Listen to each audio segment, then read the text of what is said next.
The body was lying on its back, legs straight and slightly apart. The skirt had been lifted up to the middle of the body. The left hand was touching the barn door.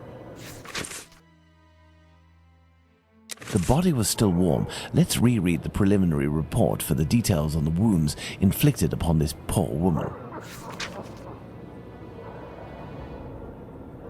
There is a black bonnet near the left hand. Let's look at this poor woman more closely.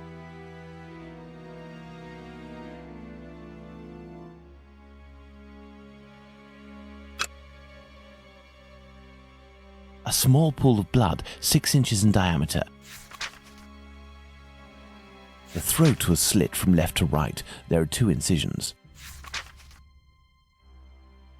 There is a bruise at the level of the right maxilla. There is a bruise on the left cheek. The tongue is swollen.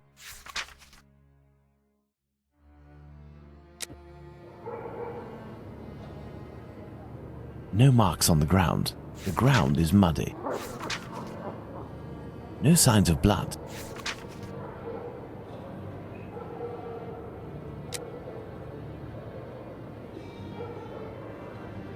There is only one streetlight lit on this street, Watson, and this spot is particularly poorly lit.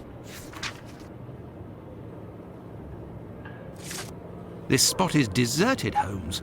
The prostitutes only come here to exercise. Well, Watson, we have found all of the possible clues, I think. We will now attempt to recreate the scene of the murder. Come closer, Watson. I have to make you up. You are joking, Holmes?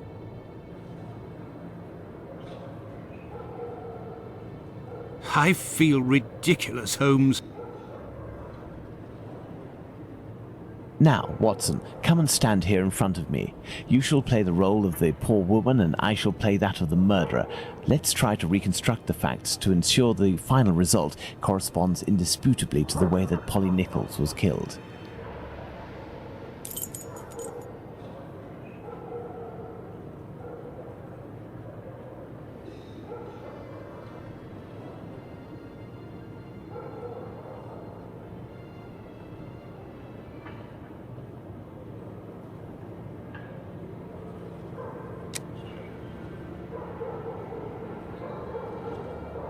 The murderer had enough room to inflict the wounds to the neck, and these wounds suggest the left hand was used.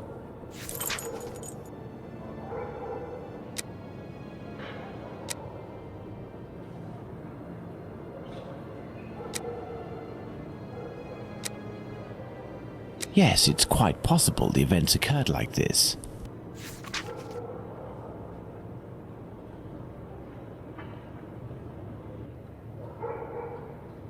My dear Watson, now that we have found all of our clues, nothing remains but to subject them to our most likely hypotheses in order to deduce the facts.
victim was most probably dead before being laid down. Once the heart stopped, gravity drained the body slowly, not in a heavy spurt that would have stained half the street. Thank you, Holmes. I understand why you told me not to change clothes. Do you realize that our behavior didn't alarm anyone? The victim's ordeal was even more discreet. By acting in silence, we have confirmed something. The crime definitely took place here. The victim and her murderer were able to come here without making any noise, and afterwards the murder took place without the slightest cry being uttered. Come, Watson, let's go home. We have spent far too long in this sinister alley.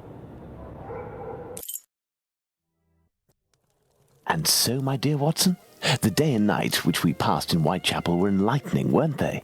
An adventure that I most certainly will never relate. To be in the skin of that poor woman. I prefer not to speak of it further. But have we really learned anything about the murderer? Obviously a man, given the necessary strength. We have little to go on, at least no more than the police. But in my opinion, Inspector Aberline has a trick or two up his sleeve. No, I want to talk about the facts and what we can draw from them. We know where the crime was committed and under what conditions. I would like to ask you about the possible motives for the crime. According to you, Watson, what could have pushed the murderer to act in such a way?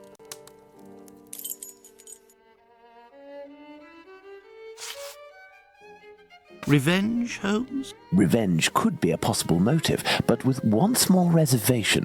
We have reason to believe that the victim considered her murderer to be a typical client. A personal drama. Love can certainly lead to many a drama, but we have to consider the fact that the victim didn't know her attacker. Theft, perhaps. I have a hard time believing that someone would attack poor Polly so fiercely just to rob her of a few coins.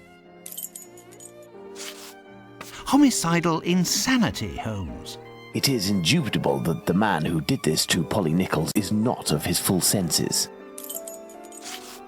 Black magic? I'm not terribly interested in the occult or black magic. Let's give the benefit of the doubt to this motive.